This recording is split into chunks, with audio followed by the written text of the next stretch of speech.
it's also a predator. I have begun calling the porn industry a predator because it not only preys upon its performers from a young age to exploit them as much as possible, it also preys upon consumers and upon little boys and girls who might see a video or an image and then they get exploited. So I used to ask my clients this question: how much of your attachment to porn do you believe is your fault? Not at all my fault, mostly not my fault, mostly my fault, or all my fault. And guess what the majority said? All my fault. All my fault. Yeah. Hello and welcome to The Naked Gospel, where we have conversations about sex, singleness, marriage, pornography, and everything in between. We bring on cultural thinkers, parents, important folk, and normal folk alike. I am your host, Shane O'Neill. If you're listening in, video versions of all of these episodes are available at YouTube, Proven Ministries. We have that below. If you're watching, you just rather listen in, then all of these episodes are available on every major podcast platform. Whether you're listening or watching, do subscribe and continue to track with us. Thank you for tuning in and enjoy the episode.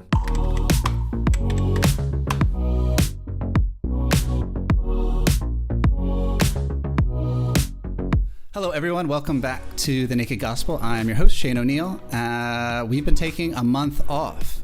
We've been building a really cool project that we will be unraveling in the next few weeks. I'm excited, so stay tuned. For those of you who want to support the show, check out the Disruptor Initiative below. It helps you shape the vision and the approach and who we interview of this podcast. And today we are beginning a experiment of sorts where I myself, Drew Boa and Sathiya Sam, will be maybe every other month just connecting together and processing out loud what we're seeing Jesus doing when it comes to sexual integrity, pornography, the culture around us, and unwanted sexual behavior, and what it looks like to follow Jesus towards redemption of our relationships, our bodies, our desires. Drew, Sathiya, thank you so much for being here. You have both been on The Naked Gospel, but this is a new experiment. So would you share a little bit about who you are? And we'll carry on. Drew, go for it, man. Okay. My name is Drew Boa, and I am 30 years old. I live in Santa Barbara, California for now, and I spend most of my days helping men outgrow pornography. That is what I've experienced, and that is most meaningful kinds of things that I get to do with my life, helping men change their brains, heal their hearts, and save their relationships. And it's hard work, it's intense, and also it's good work, and it's beautiful, it's meaningful. Thanks, Drew. Sathiya? Yeah, so my name is Sathiya Sam. I am the founder of an organization called Deep Clean, and we also help guys with porn addiction. That's sort of our focus. I live in St. Catharines, Ontario, about 20 minutes from Niagara Falls, about an hour from Toronto. And I'm a fourth generation pastor, technically, if you want to call me a pastor. And so a strong lineage of sort of faith backgrounds. And that's sort of my story is, I got exposed to porn in the computer lab of my Christian school, had everything set up for me to not fall into this kind of stuff and did. And so, got really frustrated by the conversations or lack thereof that were taking place in the local church, and certainly the lack of effective resources. And so always had this little chip on my shoulder when I was struggling, like I'm going to get free and I'm going to help other guys get free the right way, quote unquote. I've softened around some of those edges a little bit, but I'm still really passionate about, a holistic approach to recovery. And so that's what I do today. And I'm also married. I've married a Jamaican lady. She's amazing. Her name is Shaloma. And we've been married 2.5 years as we're recording this. So, Woo! How about you, rad. Shane? Yeah. My name is Shane O'Neill. I am the host of the Naked Gospel podcast and also the editorial director for a nonprofit called Proven Ministries. Our vision is to see a revival of sexual integrity throughout the entire bride of Christ. I find that imagery helpful, bride of Christ, because as I understand the church right now, we are ill-clad, scantily clad even, and we are giving ourselves to a lot of broken things, myself included, and want to continue to learn how to follow Jesus. In a lot of ways, pretty orthodox in my understanding of what Jesus's teachings are, but like you guys, just a constant recognition that the road we've been given to get to Jesus and to follow him well is filled with landmines and potholes.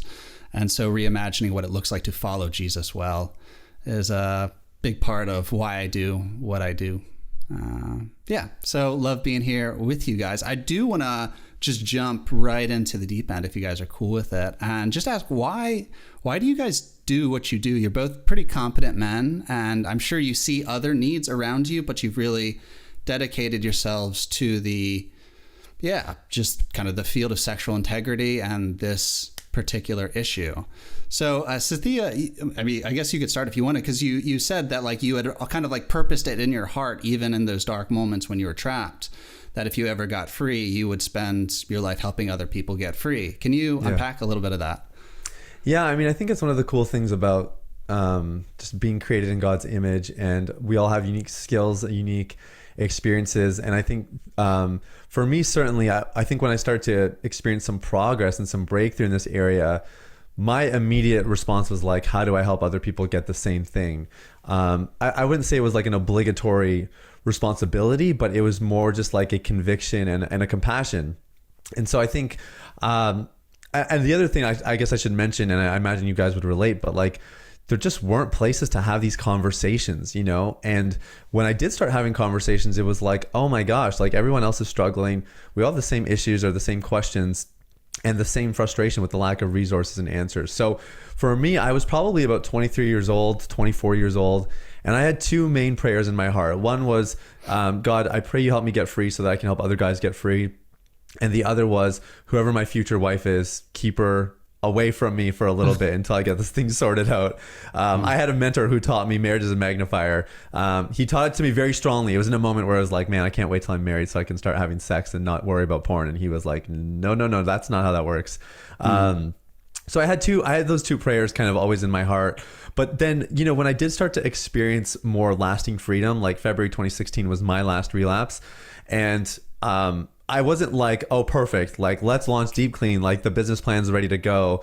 I was just enjoying that life, you know, and my wife and I met pretty shortly after that. So I was pretty focused on a relationship. And then I hit a really difficult season. She and I got engaged. We had honestly pretty much the perfect dating experience, got engaged, and about 2 weeks into engagement, written, and doctors didn't know what was going on. I talked about it in my book, which I think most of you guys have made your way through, but we played what I call medical bingo, you know, just trying to figure out what is wrong, and nobody really knows. And I had a really difficult moment, and I don't share about this very often, but it feels appropriate for what we're talking about here. But she had started seeing a specialist, and basically the first person who could actually help her in some way was a naturopath. And at the time I was working for my church, and I wasn't really enjoying the work. And I had this thing in my heart of like, I know I could be helping people more, but I was playing it safe. And I also did kind of feel like God had called me to that position at the time, but I was inevitably like just very frustrated, making very little income. And Shaloma started seeing this naturopath that was very expensive. There are all these supplements that came with it, and I couldn't afford the medical bill. And I was totally gutted, just gutted as a man, gutted as, you know, I think a person who knew I had lots to offer the world, and just felt like I never thought I'd be in a position like this, you know, like the bills weren't even crazy, but it was just so tight for me. And that's when I kind of made a decision of like, God, are there like any other ways that I could be making some money here? And that's when Deep Clean and that stuff started to surface, because it was like, well, what am I passionate about? Who are the kind of people I could serve?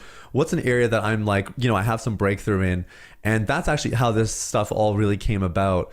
And it came, so it came out of like real pain. And then it was cool because, of course, pain is what sort of agitated and catalyzed the moment.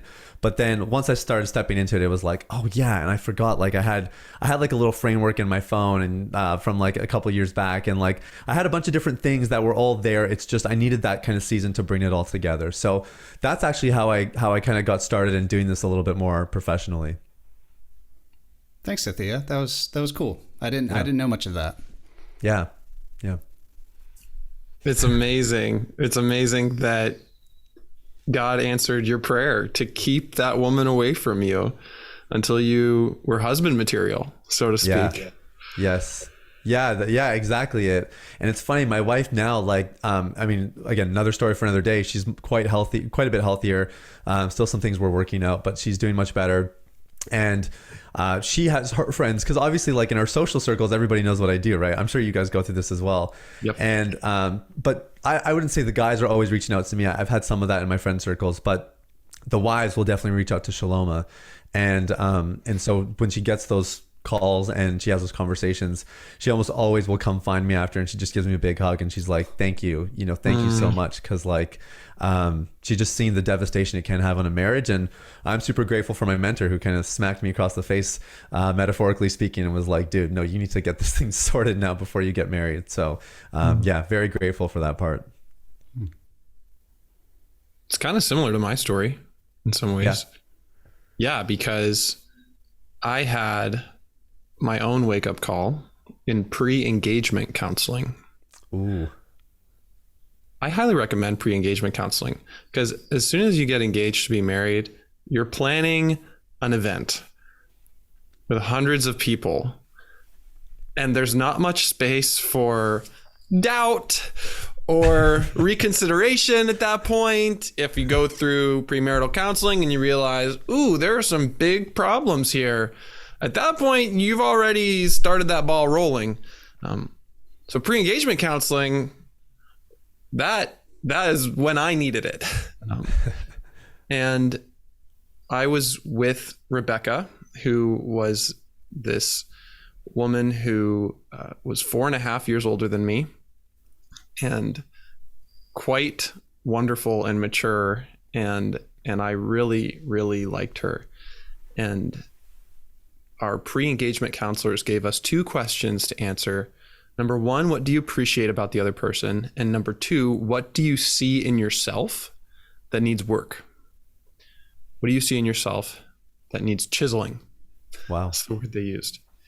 And I remember sitting on Rebecca's couch, across from her, staring at the carpet. I couldn't speak. I knew what I had to say, but I didn't want to say it. And eventually, my tight knots in my stomach untied to the point where I looked up into her eyes and I said, Rebecca, I'm not as free from porn as you might think. And there are certain sexual fantasies that I have that I haven't told you about. And in that moment, she met with compassion and tenderness and so much empathy. That motivated me more than anything else I ever had. To not just get a certain amount of sobriety under my belt and have a greater period of time of freedom from porn, but actually to get to a point where I can be confident that porn doesn't have a place in my life.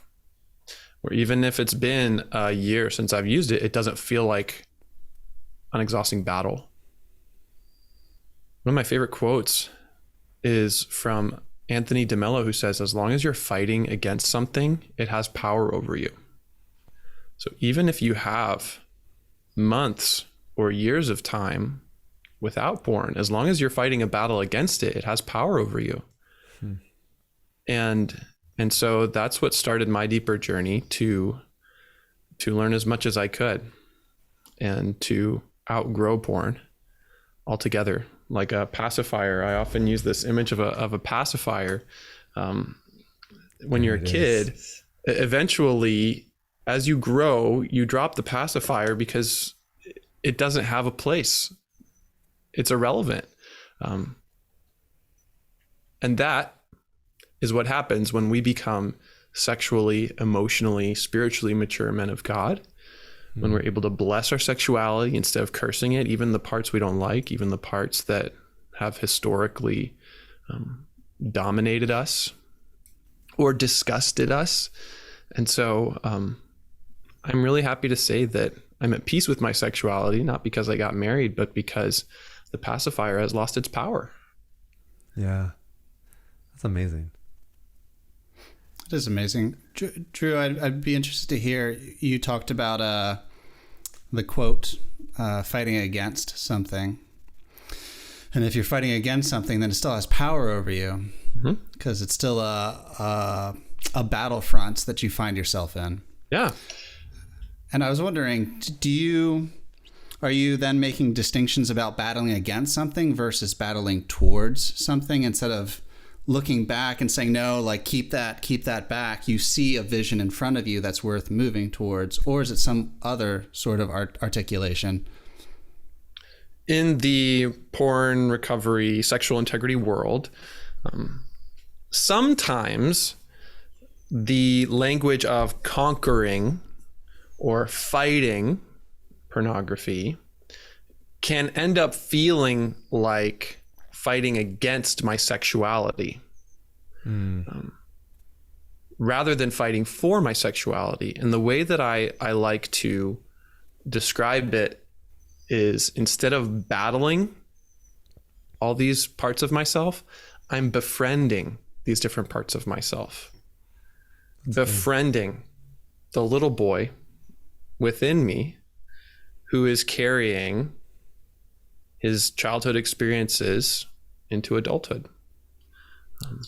As a pacifier. Yeah. Instead of avoiding or attacking or ignoring that little boy, I am befriending him. When I can do that, then meeting the underlying needs in a healthy way eliminates the need for a battle altogether.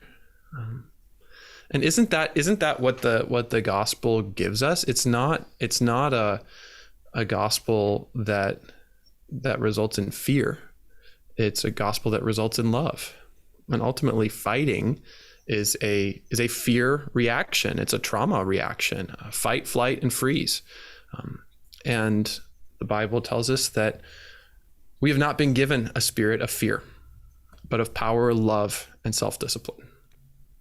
So how much better is that to live in love rather than fear? As long as we're fighting against our sexuality, as long as I'm afraid of it, then that's actually going to intensify my arousal. You can think about this. I mean, if you resist a thought or a feeling or an urge, what happens to it? It grows. It intensifies. And that's how some guys can get erections for hours on end. It's like this little slight feeling that slowly builds through the day, comes overwhelmed. That happens when we resist these urges rather than learning about them, observing them, befriending them, and seeing what they're trying to tell us. If we are able to identify what we're feeling sexually, notice it, bring curiosity and kindness to it, sexual urges don't last longer than half an hour. They're like waves in the ocean. They pass. Right. But if we become fixated on them, then they can last for a long time until we just can't take it anymore. So I have fought that frustrating, exhausting battle for too long, and my heart goes out to all the guys who are still stuck in it. Yeah. Yeah. And it's worth saying that it's by this point, it's not even just a guy issue. It's kind of just a human issue. The last time I looked at stats, more men view porn than women, but the amount of women who were viewing porn, like it was growing faster than men. Yeah. So like while it's lower, it's growing faster than what it's growing amongst men, and at some point it'll just catch up. So Yeah, and I don't ever want to disenfranchise women and make them, because like that's a dangerous lie for a lot of women. This is a guy issue. Like when they break up, the guys go talk about sexual integrity and the girls go talk about like body image stuff. And I've had too many female friends who felt so ostracized in that space. It's just like, well, I struggle too, but you say it's a guy issue, so I'm just alone in this. Yeah, it's true. Shane, I want to hear how you got into this space, but I have to comment really quick because Drew brought up premarital counseling, and in case anybody's really scared about doing something like that, I promise you won't have a worse experience than what I had on one particular session. So my wife and I filled out these assessments. So it's like you have a page of like maybe 10 statements, all pertaining to a particular category: finances, sexuality, in-laws, whatever. And you just basically circle how much you disagree or agree with the statement on a scale of 1 to 5. And one of the statements, I have no idea why the statement was even on there, but one of the statements was, sometimes I wish we never got engaged. Because Drew, like you were saying, I guess it is common that like couples get engaged, they start to run into friction, and then they start to question and to doubt. And as I mentioned, my wife was bedridden. We had been through a lot. We buried 5 relatives while we were engaged, like very eventful, very tumultuous. And so I had circled, not like the strongly agree, but I think the agreed. And then I crossed it out and I changed it to a 3, which was just like a neutral answer. That was how I just answering it honestly. I thought about it and I was like, yeah, I've had these thoughts, not a big deal, but they're definitely there. So then you hand them the assessments. It's not like you see each other's answers or anything, but our officiants obviously look through our answers and then they decide which statements maybe we need to talk more about. And I was really... Actually, I had forgotten about it now that I think about it. But then, I never knew if that was going to come up. And anyway, there was one particular day we actually went through the statements. They didn't mention that one. So it didn't come up. The session's over. And like I said, because it had been eventful, like my fiance and I at the time, we were butting heads a little bit. We were having some really intense conversations around her health and all that. And anyways, they had talked us down from whatever mountain or whatever thing it was that we were dealing with. And they're like, oh yeah, here are your assessments. And he gave my assessment to her.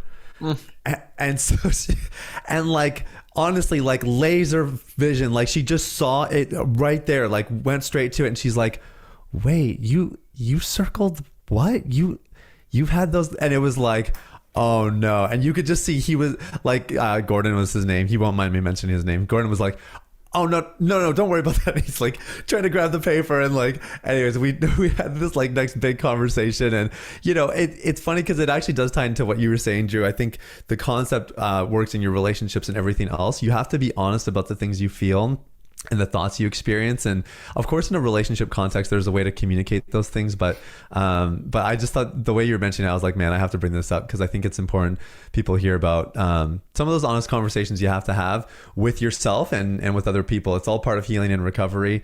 And my wife and I are a lot better now for those conversations. We kind of got forced into some of those honest conversations, obviously, but it goes a really long way. So anyways, I just want to mention that in case somebody is out there thinking about premarital counseling. It is worthwhile for sure. But yeah, but Shane, I want to hear how you got into all this, man.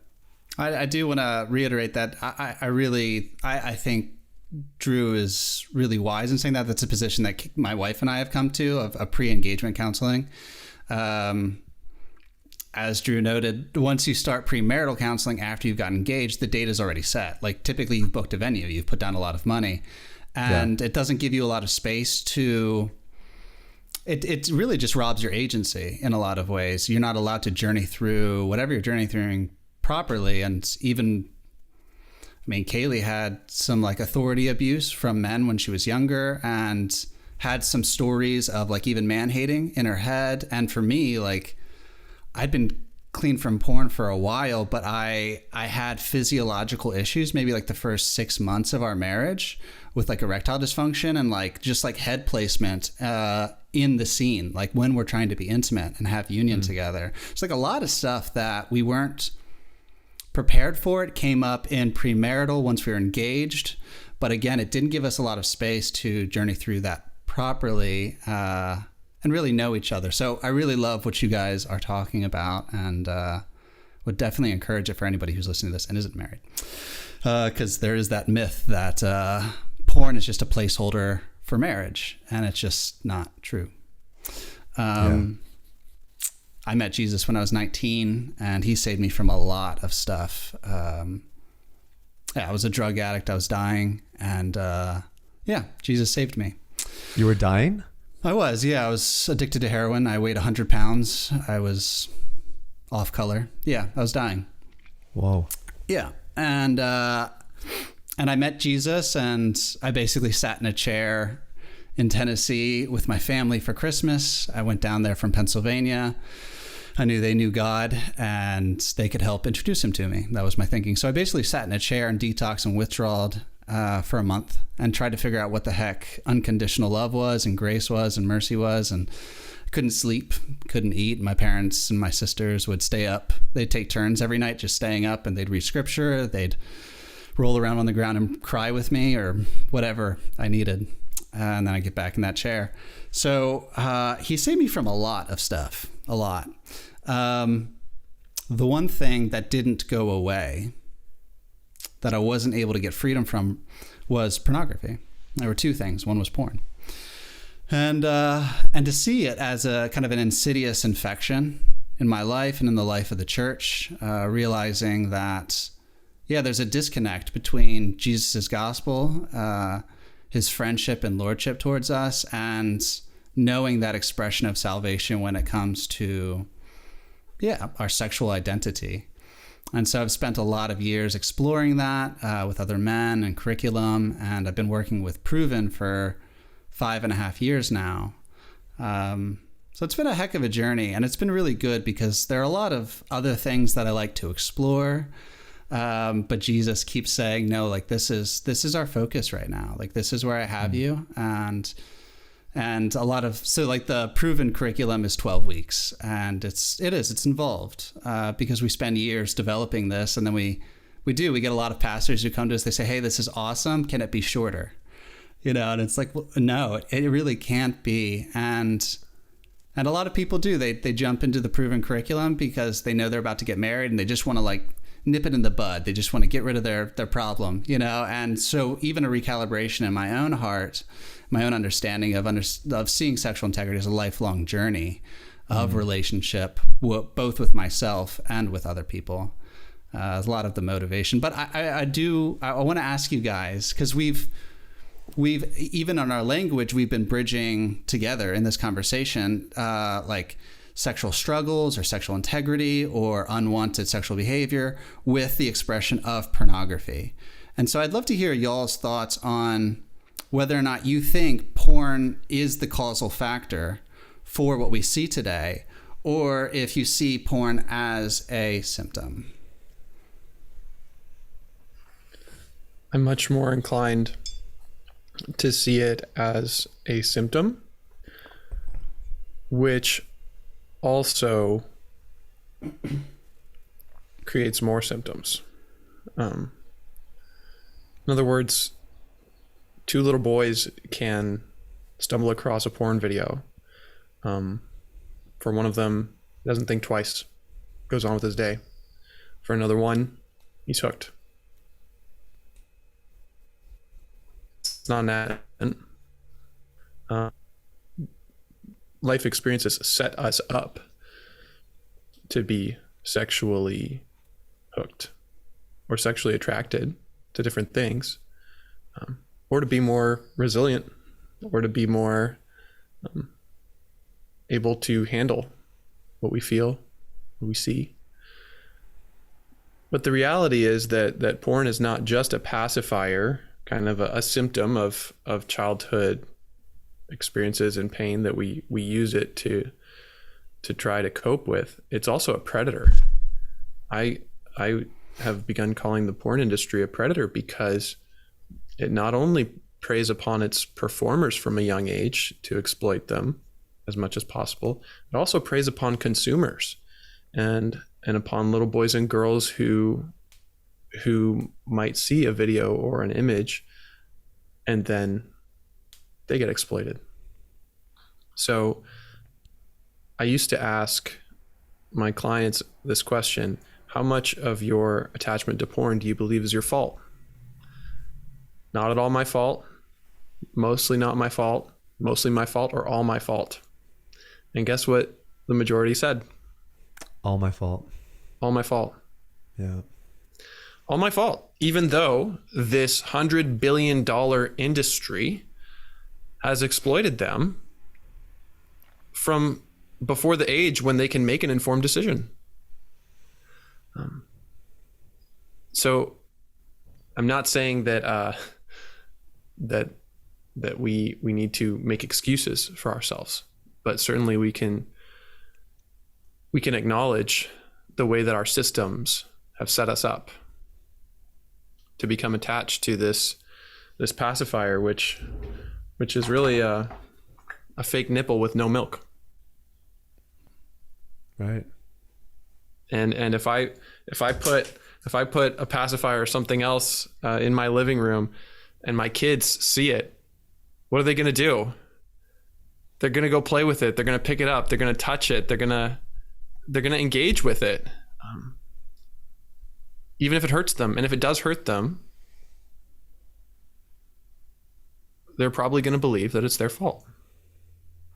Even though an adult altered the environment to shape the choices they had available. So I guess that's my long way of saying I see porn as a symptom, maybe a pacifier, but I also see it as a predator. Yeah, I would agree. I think, like Shane, you mentioned being addicted to heroin. I imagine you weren't addicted to heroin overnight. It's like, I'm going to do drugs. Let's try some heroin, right? It was gradual. And one thing kind of led to another before you found yourself in that place. And I think porn is very much the gateway drug in this arena. Somebody's dysfunction and brokenness leads them down that path. But it's porn that often exacerbates, amplifies, and furthers the dysfunction into something much worse, that eventually has a downstream effect on relationships and social well-being and spirituality and everything else. So yeah, it is a symptom through and through. Like, it's not, this is the reason why we know like behavior modification is not the answer here, because it is a symptom and you have to get underneath the surface and try to get to the root of the issue. But similarly, it's not to say that, Drew, your story is actually quite salient. It's like, just because you're not watching porn and you've done some inner work, there's still remnants. There could be other elements, because porn is often the gateway to other parts of our sexual dysfunction. So yeah. And for me personally, I never used or viewed traditional porn. I mean, there's no such thing as normal porn, but I never went to a porn website. My preferred type of porn was social media, Facebook, MySpace, looking up my classmates and masturbating to them. Yeah. So I was using it pornographically, even though it wasn't designed as porn. Yep.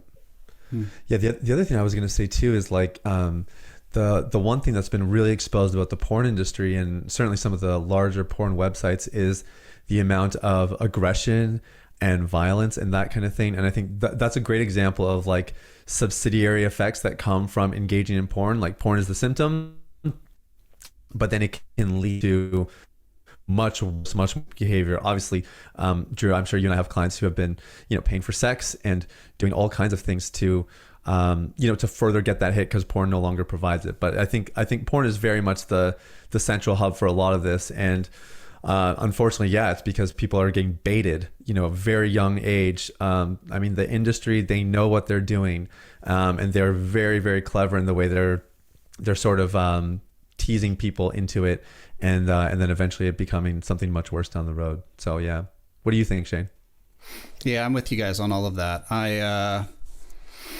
Maybe Gary Wilson's Your Brain on Porn has been helpful for me to see that porn does have kind of causal power in a sense. Like, so if we're talking cause and effect, or cause and symptom, using effect and symptom synonymously, like porn has repercussions. It impacts sleeping, it impacts anxiety and depression. It has ramifications. But I also think, like you guys, that we don't just watch porn in a vacuum. Like, it doesn't happen without a reason. I've never actually shared this before, but at least not on here. But when it was years ago, maybe 6 or 7 years ago, when I first started experiencing healing from porn, I was seeing a therapist, and he straight up told me, he said, okay, Shane, I want you over just like the next 2 weeks to masturbate whenever you want to, but don't watch porn. And he's like, create a rhythm, create a liturgy. I don't care. Just go ahead and do that. And so like I did, I was regularly masturbating, but that wasn't new. I just wasn't watching porn. But then I found out I was like slowly actually masturbating less and less and less.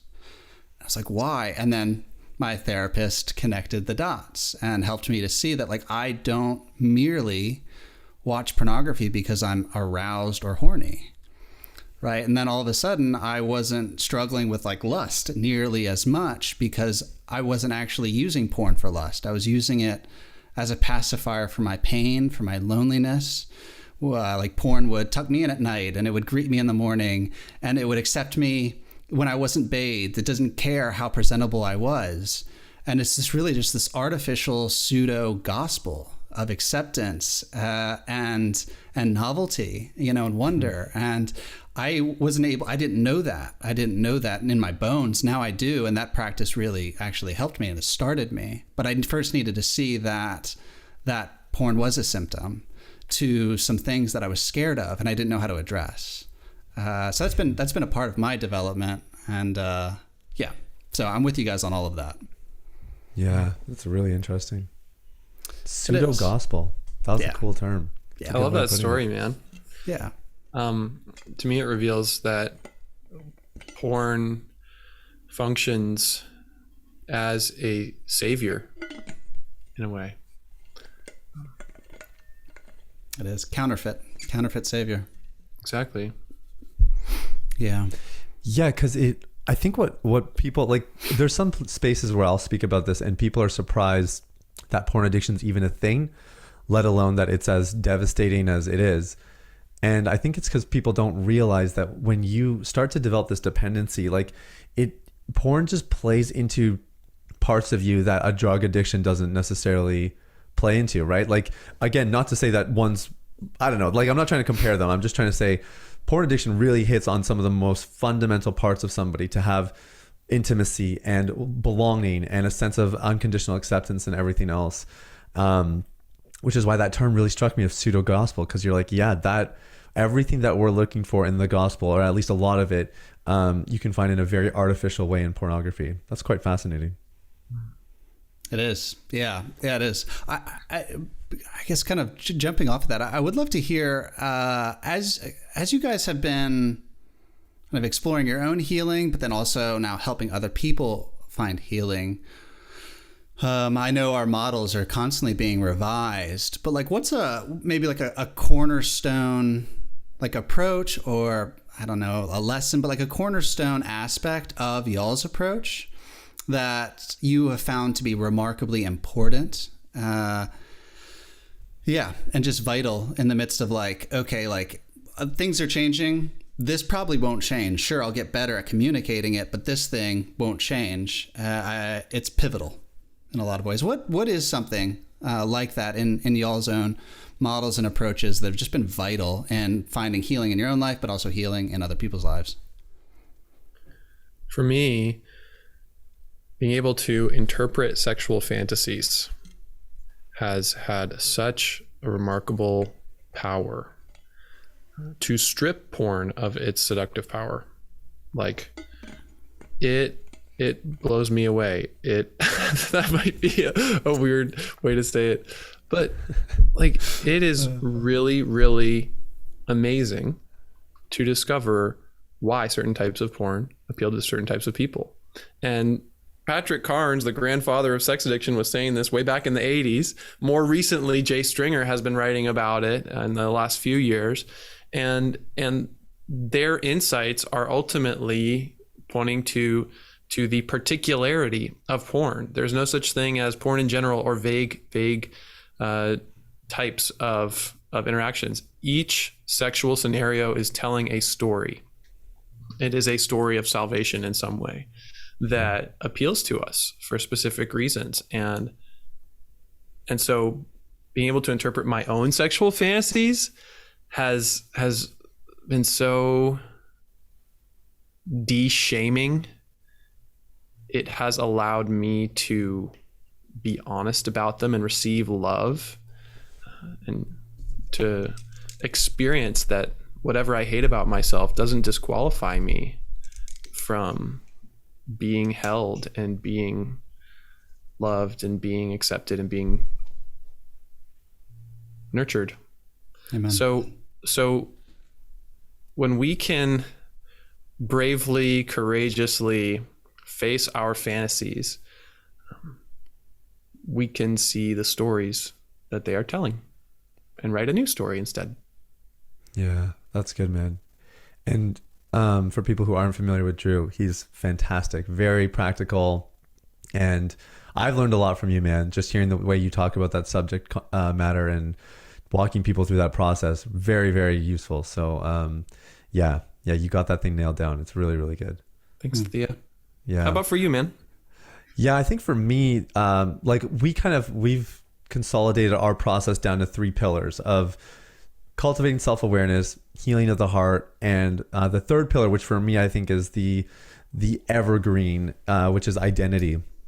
And each of these pillars for us has a little proverb with it. So the proverb for identity is, I would rather be 100% my true self and rejected than 80% my true self and accepted. And I think what happens, at least what's happened for me as I've started to experience legitimate freedom, not just sobriety, but actual freedom in this area, is I've just really learned to love myself, and be like, man, there's some good stuff here. Like, I don't have it all figured out, but God, like, you've given me so much. And that kind of humble confidence, I think that comes with the freedom journey, that for me is always a staple. And it is a little bit of it's a two-way street. In some ways, as you learn to love yourself more, I think you walk in more freedom. And as you walk in more freedom, you love yourself more. And I think what we've witnessed in our community certainly is that it's just one of those pillars we're not going to let go of anytime soon, because the kind of transformation that we see in the guys who really apply it is incredible. So I think that's been really huge. And then one thing that's still active in my life today, because I would say some of the things I was working through 7-8 years ago when I was struggling, maybe not so much today, but one practical thing that we help people do is we call it mirror therapy. And it's just standing in front of a mirror, looking yourself square in the eyes and speaking the truth over yourself. That might be a staggered process for some people. Just standing in front of a mirror is a step. Looking yourself in the eyes would be another step. And then being able to speak the truth. But that's something I still do today, because I still experience distress and anxiety and have moments where it's like my world feels like it's crumbling a little bit, and I need to stabilize and remind myself of who God is and who God's made me to be. And mirror therapy goes a really long way. So that to me is why I think I'm just so convinced that it'll be evergreen, because even for me, 6.5 years clean and it's still serving a purpose in my life. Sathiya, I love that part about your program and kind of building that bulletproof identity, as you call it in your book. Yeah. To ultimately come to a place where porn is not who I am anymore. What are some of their identity statements right now? Oh man, great question. Okay, so I have a couple go-tos, and that's where I've been kind of camping out these days. So for me, one of the big parts of my healing journey was getting over performance thinking. Performance thinking kind of being the idea that like God loves me as well as I do something, or I am loved as well as I do something. So it's been really powerful for me lately just to stand in front of the mirror, look at myself in the eyes and say, you are loved in this moment just as much as you were any other. Like God, like you couldn't do anything to make God love you more right now in this moment, anything good or anything bad. So that's been a huge one. The other is one of my prayers when my wife was quite ill, and I realized that I can't control the situation. Very difficult for me. I love having control, and that's something I've had to work through over the years. And it's been a huge part of my fantasies as well. Like the stuff I've worked through and drew some of your material that I've applied in my own life has been understanding, oh my gosh, my fantasies are providing me a sense of power and control and all that kind of stuff. And so when I realized I couldn't control my wife's health, and that was beyond my control, I start to ask myself, what could I control? What's something that is within my arena of responsibility? And from that came this prayer that I pray regularly, and something I speak to myself in front of the mirror, which is, God, I pray that you just make me a better man today. Make me more of the man you made me to be. And so I turn that into a declaration of, you are becoming the man that God's made you to be day by day. Today, Sathiya, you're becoming that man. And so those are my two go-tos right now. Let's go. Yeah. Woo! Yeah, it's fun. I enjoy it. I was shocked from learning this from Jay Stringer's material about how central control is, when it comes to pornography. I think he reduces it to 5 things, and 2 of them are resentment. No, it's resignation and futility. When life pushes us into a position where we feel futile, it's like no matter what we do, nothing will ever come from it. Like it takes away our agency, our ability to have will and make change. And then also resignation, when we've just given up, right? When we've just given up. And then porn, it comes in again as that pseudo gospel, that pseudo savior. All right. And it says, no. Like here you have agency. You can pick whoever you want, and I can be whoever you want, and I'll be however you want. And I can be in whatever position you want, in whatever setting and scene you want, and I can dress however you want. All of a sudden, there's so much perceived control from a situation like that. So I appreciate you bringing that up, Sathiya, because it's been important. It's still important in my own healing and my own development. Yeah. This episode has been brought to you in partnership with thesextalk.com, a comprehensive video course to help parents have the sex talk with their kids. Use coupon code NAKEDGOSPEL to receive 5% off. So let me ask you a very unsettling question. How many devices do you have in your house right now that access the internet? That should freak you out a little bit. Most of the issues in their life they can just handle. They have not gone up against pornography. The average age of exposure is between the ages of 8 and 11 years old. We ourselves are often nervous about having the conversations with our kids. Listen, parent, I want you to understand right now, your child is being formed by the culture. If we say nothing, we're throwing our kids to the wolves. We're going to take a journey that might be a bit uncomfortable. I want to own the conversation. Because I think it's probably just a fact that if your children have eyes that function, that they will see pornography. So what are we going to do when our kids see porn? What is the only proper response to that question? Before kids have their sexual templates hijacked by pornography, we need to arm them with a defense against it. For your kids' sake, but also for your sake. You're worth it. It doesn't have to be perfect. Discipleship is not something we outsource. It's not just about biology, it's about theology. God has raised you up for such a time as this, as the best person possible. Visit thesextalk.com and use promo code NAKEDGOSPEL to receive 5% off. That's thesextalk.com, coupon code NAKEDGOSPEL for 5% off.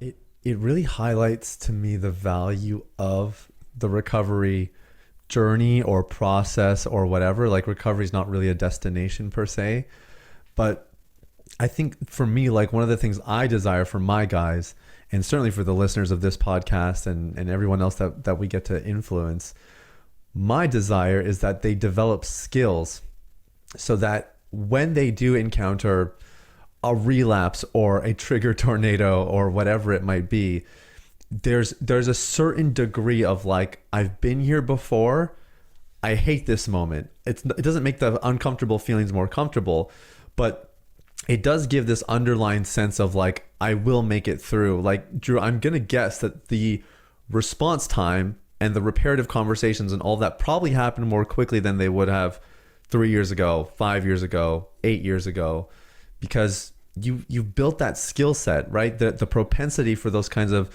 more challenging conversations and confronting the self-hatred and everything else is greater because of the work you've done. So I hope people are hearing that as well. This isn't like some hopeless, endless thing that you're just on the rest of your life in this kind of wallowing sort of way. It's actually really rewarding and really edifying, because you literally mature before God's eyes and before the eyes of your loved ones. And then I've been kind of challenged the way. I mean, I think we could all probably agree the further along you go in life, the more complicated and complex the challenges become. But now you have a skill set and you have a maturity to be able to manage it a lot more quickly. And that, to me, I'm like, look, if I can't get my guys all the way across the finish line, quote unquote, in my program, then at the very least, I will make sure that they get these skills and that they develop some of that maturity that's required for the journey, because that's going to last a lot longer anyway. Amen. Yeah. We are all at different stages on that journey. It's unrealistic to think everyone's going to have the same result by doing the same thing. But when you can take Sathiya's program, take my program, take Proven Men, it's going to get you to the next step, whatever that is. Yeah. Yeah, with you on both of that. Both of you guys on that. The whole like kind of old idiom of teaching a man to fish versus just giving him a fish. I think it applies pretty cleanly in a situation like this. It goes back to what I was saying earlier about people coming to Proven because they just want to get fixed, and they'll use that language. I just want to get better, and it's like, we need a category switch here. And even pastors saying this is great, it just needs to be shorter, and it's like, Well, underneath that, sometimes it's because I hate myself. Yeah, that's fair. That is fair. Yeah. I think one of the things, at least for my own personal journey, one of the things that has surprised me, and I don't see it like maybe ever going away as necessary, is how much courage it takes. I don't think I anticipated that. It takes a lot of like bravery, at least for me, to be like, okay, like I'm avoiding something. I'm, like what... I remember I was with a friend once. I was like, hey, just a heads up, man, since we'll be with each other for a lot of the day, I have a lot of like just sitting anxiety behind my sternum. And if that like accidentally comes out at you or you catch that in my tone, preemptively, sorry, man. Just wanted to give you a heads up. And then he just kind of leaned back and he was like, yeah, dude, thanks so much for sharing that with me. Makes me feel, yeah, thank you for seeing me in your day. Are there any questions inside of you that you're avoiding? I was like, shoot, just mic drop, because I discovered that there were. The anxiety was exacerbated by these questions or a question that I was avoiding. And it takes a lot of bravery and courage for me to take a step back and say, okay, what am I avoiding? What am I scared of that I want to medicate with an orgasm? What or a fantasy, or whatever it might be. What about my story am I avoiding by jumping into this story? What don't I like about the character that I am in this story that makes me want to be a character in a different story, right? And porn and fantasy, offer really strong alternatives for when I just am scared or insecure or just don't know how to practice bravery. So I think bravery and courage have been really significant staples in my own journey towards Jesus and gaining a relationship with myself, the people around me, and God's Spirit that dwells within me. Wow. Awesome. Yeah. That's cool, man. I would, I don't think this is too much of a non sequitur, because we've all mentioned it to some degree, but the church, when it comes to addressing this stuff, looking at this stuff, I'd love to hear y'all's thoughts on maybe like even just some things you've been encouraged by with some of the directions. But if I were a listener right now, I'd be like, this is really good. And it's good because it's in the weeds, in the sense that like we're pulling up weeds, but also taking a step back and making sure we're understanding kind of the landscape that we're trying to, de-weed, so to speak. It's just impossible to, like 96% of men in the church have viewed porn. You know, like when you look at the Me Too movement and then the Church Too movement, and it's continuing. It's just like even a few days ago, a bunch of like Southern Baptist churches released this thing of like, yeah, we messed up again. You know, like this is how pastors have been hiding and mishandling. Even I was again listening to a podcast the other day, and they were asking the question, why do we always talk about Joseph resisting Potiphar's wife? Right. And we're so celebrate him, but we don't ever preach the rape passages in the Old Testament. Like the most we get out of it is women don't travel alone, right? Because you're fragile and vulnerable. And we don't ever really engage that stuff. And I was like, oh, shoot, like I haven't ever heard a sermon about a rape passage in the Old Testament. And there are several. Often we will talk about David having a problem with lust, rather than David sexually assaulted and abused this woman. Like he raped her. He did. Yeah. And we think, and killed her husband. Yeah. So I've been really convicted that maybe instead of over identifying with David having some kind of intersexual struggle, we need to soberly like reckon with his rape and the horror of that. Not giving him a pass as just another garden variety sinner. Yeah, totally. And I think the lack of those messages, again, symptomatic of something. But I'd like to hear y'all's thoughts on the church and why we have struggled to really address this issue. Remember, even when like Sean McDowell started talking about it in the 90s, like huge reaction to him. And even when I tell people like what I do, it's like, it's always mixed reactions. Some people are just like, wow, you just said the P word, and it's like, well, like most of your congregants are watching porn and we just refer to it as the P word, So I'd love to hear y'all's, just the why of it. It has seemed like to me that a lot of people approach it as like, this is like sex is so sacred, we dare not talk about it. And porn is so defiled that we dare not talk about it. And for me, it's like, well, no, like it's so sacred, we ought to talk about it.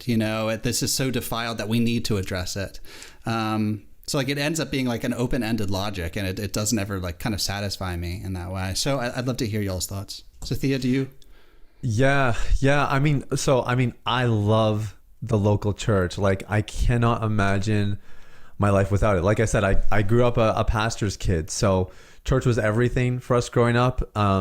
It certainly gave me a spiritual foundation, but it gave me a sense of belonging. And it was a place where I got to, like, even just watching my dad preach, like my dad was my hero growing up, because I just saw him do the thing that God made him to do week in, week out so effectively. Like, I hold just incredible fondness of the local church, and my wife and I are, we're worship leaders. And so we're very active in our local church. So I just want to contextualize a little bit about what I'm about to say.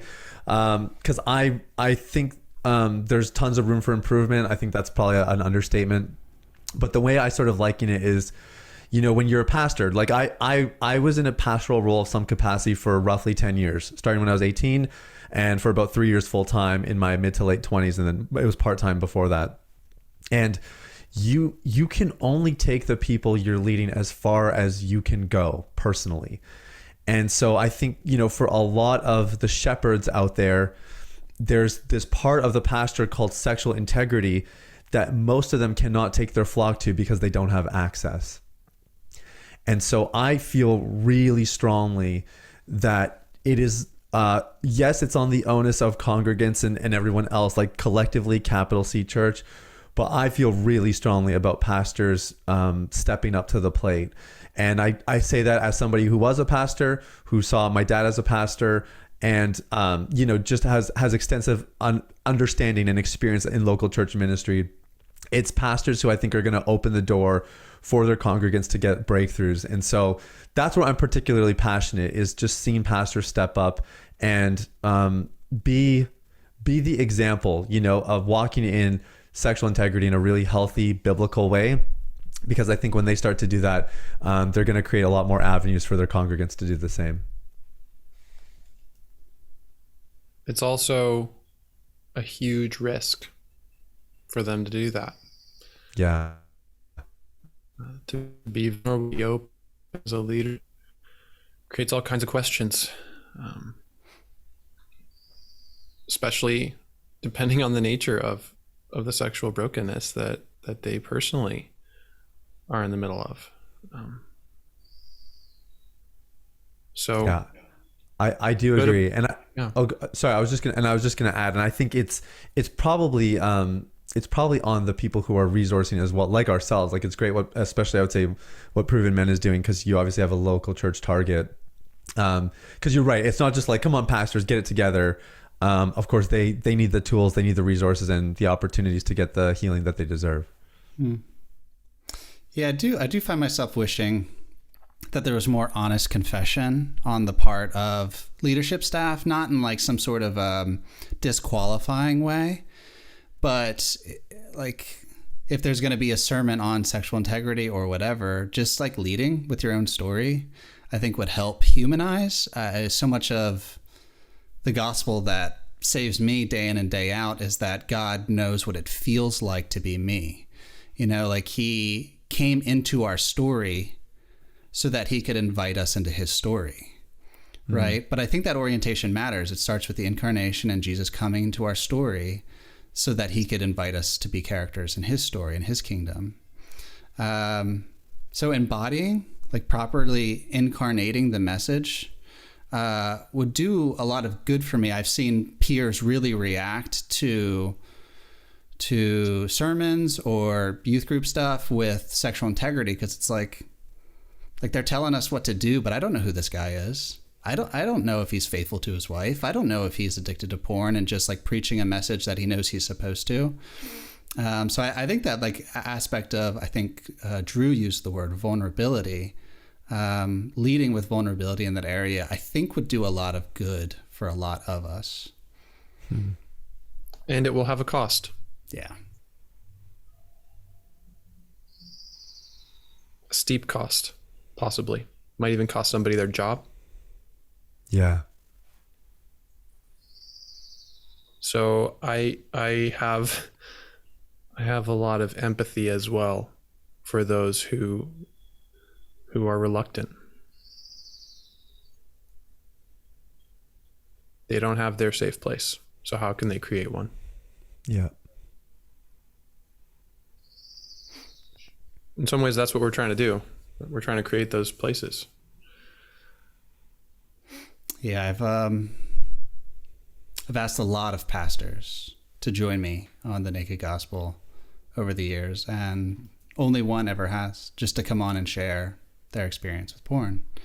And it was an awesome conversation. I loved it, but I see that cost. And yeah, I like that you're balancing out critique with compassion, Drew. I think that's good. I think that's the Jesus way. Yeah. Okay, we are crushing time, guys. Absolutely crushing it. So, how about this for a wind down? When it particularly pertains to what you guys are doing now, what is something that Jesus is discipling you in, or challenging you in, encouraging you in? But like, what aspect of your work and your relationships is currently being discipled by Jesus? How is he currently discipling you? We talked about it earlier. Right now, I'm working through resignation, choosing not to settle for giving up on areas of personal finances or different ministry ideas I want to do. Continuing to show up and to be brave and to be present rather than to resign. Yeah. Taking redemptive risks. That's where I am growing right now. Amen. It's amazing. You're a good husband for doing it, man. You really are. I think for me, it is something I've been talking about a lot on my podcast is just learning how to handle transitions. Like my wife and I have just invited ourselves into a lot of transition lately in our lives, geographically, vocationally, relationally, all kinds of shifts and changes. And for me, is like safety is so important to me, psychological safety. And it contributed a lot to my porn consumption as well when I was struggling. And so those things surface again amidst transition, like the coping mechanisms, the lack of safety, and where I find it. Sometimes it's not always healthy. It could be binging. It could be isolation. It could be kind of being closed off. And so I feel like that's what I'm really fighting for right now, just as we go through a lot of changes, is finding safety. There is an element of psychological safety within, like the breath work and just being back in my body and that kind of thing. But there's a huge element of finding that safety in God as well, and the comfort that he brings in just experiencing his presence in those moments, and sort of that, I don't know, it's a bit of a dyad. There's a duality there. It is the safety within that he provides. I think maybe that's the better way to put it. So yeah, that's kind of where I'm at. Amen. How about you, man? Sorry, I got distracted for a second. Yes, I love all of that, guys. Thank you for sharing it. You guys have shared, about the personally what Jesus is currently teaching you. Yeah, I pretty close to what Drew is wrestling through. My wife asked me last week. She said, "Hey, sometimes I see this victim thing come over you, and I hear it in your language. I hear it in your tone. I hear it in how you choose to address life." And then she said, "In what ways do you feel like a victim?" Just generally speaking. And there was no criticism in it. She just asked the question. It was a gift to me. And yeah. So that's something that I've been sitting with, has been medicine in my soul. It takes courage to address, but it's been really good because it's bigger than I think it is. And it's neutered my perceived ability to actually change things, to actually have an impact upon life. And so it's important, really important. Okay. Guys, everyone listening, thank you so much for joining us. This has been our first time doing this experiment. Thank you so much for being a part of it. It's ugly, it's weird, it's strange, but it's good. And all the show notes will be available down below if you're interested in what I'm doing, what Drew's doing, what Sathiya's doing. We're just really grateful for all of you for being with us. Sathiya, Drew, thank you so much for just being a part of this. It's been really good to be with you guys. Thanks, Shane. Yeah, this was fun. Okay. Everyone, thanks for joining us, and we will catch you next time on the Naked Gospel Podcast.